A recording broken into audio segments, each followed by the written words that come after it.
एक चोर था गोवर्धन डाकू, बहुत नामी डाकू था। बिल्कुल सरल उदाहरण में तुम्हें बताया है।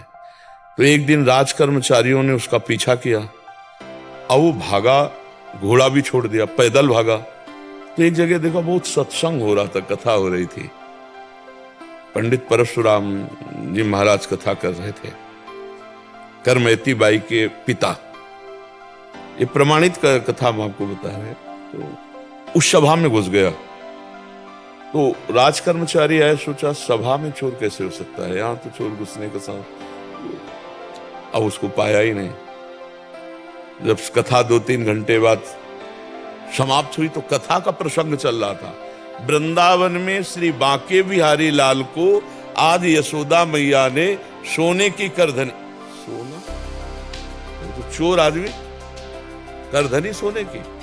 भगवान श्री कृष्ण चंद्र जी को बांके बिहारी को कह के पुकार।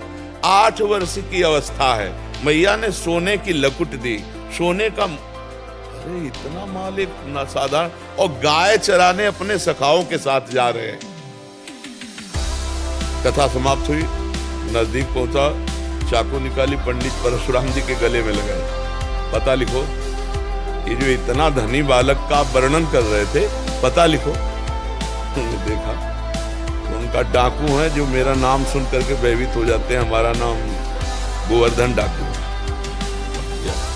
इतनी तुम्हें जल्दीबाजी क्या है? बोले पता लिखो। केवल कहा? बोले मथुरा क्षेत्र वृंदावन।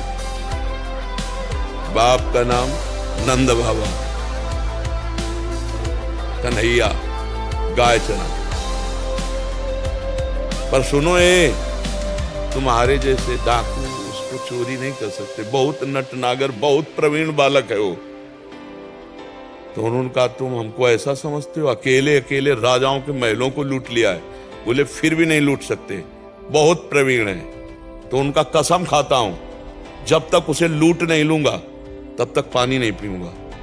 परशुराम जी ने सोचा भगवान की अपार कृपा इसके ऊपर, पता नहीं क्या लीला होने वाली इसके ऊपर। उन्होंने कहा सुनो, हमारी तरफ से माखन मिश्री ले लो, जब तुम्हारा बस ना चले तब माखन मिश्री उसे खवा देना। हाँ ये बात भी ठीक है, बच्चा है, फुसला के काम चल जाए तो मारना काहे को पड़ेगा। माखन मिश्री फेट में बांधी और कहा कसम खाता हूं जब तक उसे लूट नहीं लूंगा तब तक मैं पानी नहीं पीऊंगा। पर नाम क्या बताया तुमने? इतना बड़ा नाम तो। बोले श्याम सुंदर। श्याम सुंदर, श्याम सुंदर, वृंदावन, गाय चराना, श्याम सुंदर। अब भगवान का चिंतन बनने लगा। देखो चिंतन बनने लगा। अब वो पैदल चल करके आया। अब एकांत में जहां गाय चरते तो पूछते श्याम सुंदर की गौएं कौन है? बोले सब हैं, ये ब्रजमंडल है, हर गौशाला भगवान के नाम की है। नहीं, बोले वो जो यशोदा मैया ने श्रृंगार करके चराने में। बोले वो तो कथा में लिखा है, प्रगट में थोड़ी अब रह गया। अरे बोले नहीं, पंडित जी झूठ नहीं बोल सकते। हम लोग चोर डाकू झूठ बोल सकते हैं, पंडित थोड़ी झूठ बोल सकते हैं। भगवान तो है ना, वो अपने भगवान को तो श्याम सुंदर है ना। अब एकांत में विकल हो गया और कहा अगर कोई ईश्वर है तो मुझे श्याम सुंदर से मिला दे, क्योंकि मैंने कसम खाया है बिना लूटे पानी नहीं पी। इतने में आवाज आई एक ग्वारिया पर, ए श्याम सुंदर तुम्हारी गाय इधर जा रही। अरे दौड़ा उधर, देखा कमर में हाथ रखे, न जाने कौन से गुण पर दयाली दिली जाते हैं, पीतांबर की फेट, वैसे ही श्रृंगार जैसा पंडित जी ने वर्णन किया। श्याम सुंदर, कमल नयन, मोर मुकुट, करधनी और लकुट। उसने हर चाकू निकाली, हर सखा को, और वो सब सखा दिव्य, वो गायें दिव्य भगवान ने प्रकट की थी। सब सखाओं का भाग जाओ नहीं मार डालेंगे। भगवान ने इशारा किया कि जाओ इसको हमें एकांत में निहाल कर। बोले हाँ बोल रहे। बोले तू डरता ले क्या? बोले अब काल से भी नहीं डरते, तेरे से क्या डरना है। बोले मेरा नाम नहीं सुना होगा इसलिए तू डरेगा।